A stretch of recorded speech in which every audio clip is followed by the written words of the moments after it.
Yo guys, what's good? As here once again with an Exos Heroes video. I have a question. Is the Door of Creation worth it? Let's talk about it.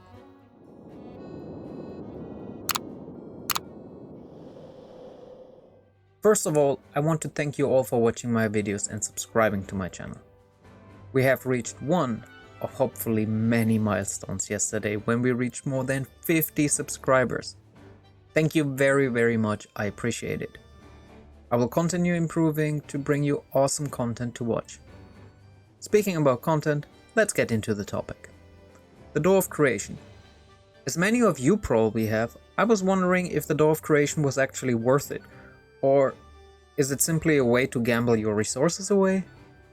Especially with the Airship Forge being a guaranteed way to grant you fated equipment, I thought maybe I should do the math. I want to make this as simple as possible without getting into complicated math, so please bear with me while we go over some numbers.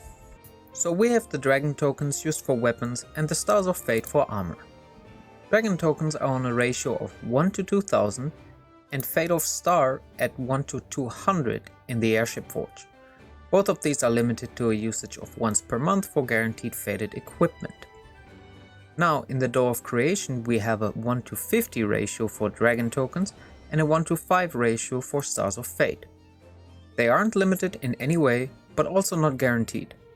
Once you spend 4000 Dragon tokens or 400 Stars of Fate, you will get guaranteed fated equipment from the mileage.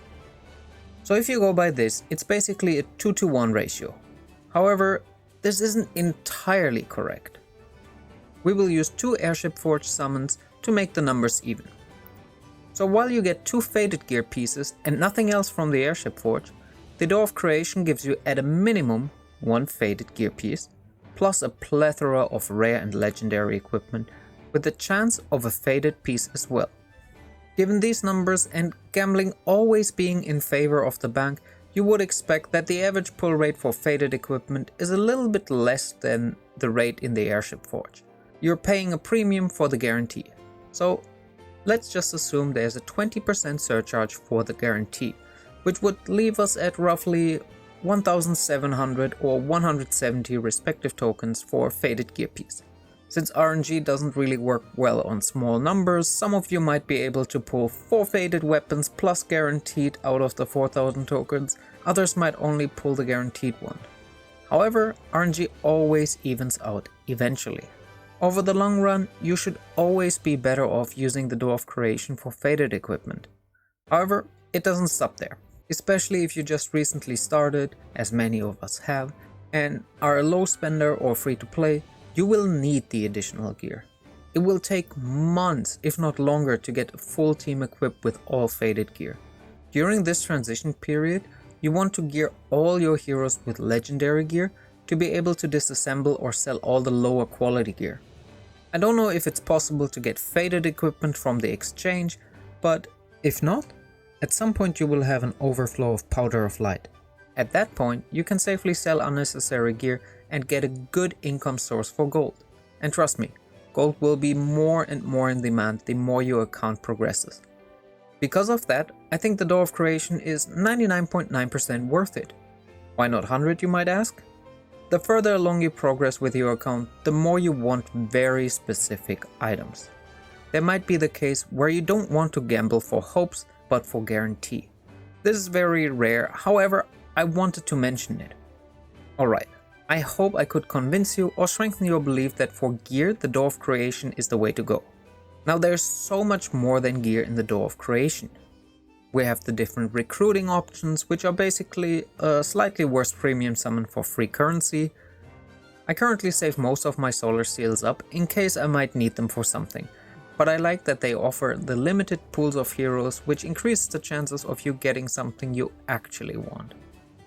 And next up, I want to talk about the Combine Convert section. To make a long story short, I think it's worth it. Regardless of your account progress, you will find a use of it. I had great success with the hero re-recruitment 1 so far. It gave me a bunch of duplicate fadeds to transcend my other units. I also recently saw the question if the chances for specific heroes are even or if they follow the rate from premium summons. We don't have any numbers on this, so it's just speculation. Regardless, I would assume that the rates are either equal to what we see in the premium summons, or slightly weighted to what you can get in the selective summons when you start the game. I'm unaware if you can pull fate cores from this, but this would also factor into the weighting, either enlarging the pool or narrowing. In your early game stages, you want to have at least one copy of a legendary hero. Once you have multiple, you should use them in the re-recruit 1 to fill out the rest of your slots. I'm currently only missing 5 legendary heroes, so I really want to get them. In one of the videos in the background, you should see that I was able to pull a couple of faded heroes. If you have spare gold, I know, who has spare gold? But if you have spare gold, you should combine for the chance of a faded hero. And this continues through the whole combination selection. Even the 6-star re-recruit hero. I wouldn't do this in the early game, however. You might be asking why. Long answer short, it's really expensive in early game and you shouldn't waste your currency. However, in later stages of the game, if you have a bunch of gold and a lot of heroic tokens, then I think it's definitely worth it. But other than that, you have this guy. This guy costs 600 tokens and is a pure fodder material.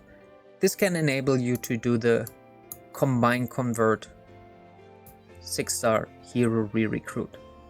Even if you get a rare hero, it will help you in dispatches, special difficulties and probably future content as well. Especially now with the addition of Unleashed Potential, there are some great rare units available. Hit subscribe to not miss my video about that. So in summary, have I answered my own question? Yes. Is the Door of Creation worth it? A definite yes. I mentioned it earlier, but I want to say it once more. If you get unlucky and don't pull faded gear or units, you're just on the lower end of RNG. It will even out eventually. The maps support this. I really wish I had a better answer for you in particular. But even if you are unlucky, I would never advise you to use the Airship Forge because you lose out on so much potential. Potential faded gear, potential gold, potential growth. On that note, I really hope you support my potential growth by smashing the like button, subscribe if you haven't yet already, and clicking the notification bell. With all that said, thanks for watching. I hope you enjoyed it, and as always, I will see you in the next one. Until then, enjoy the grind.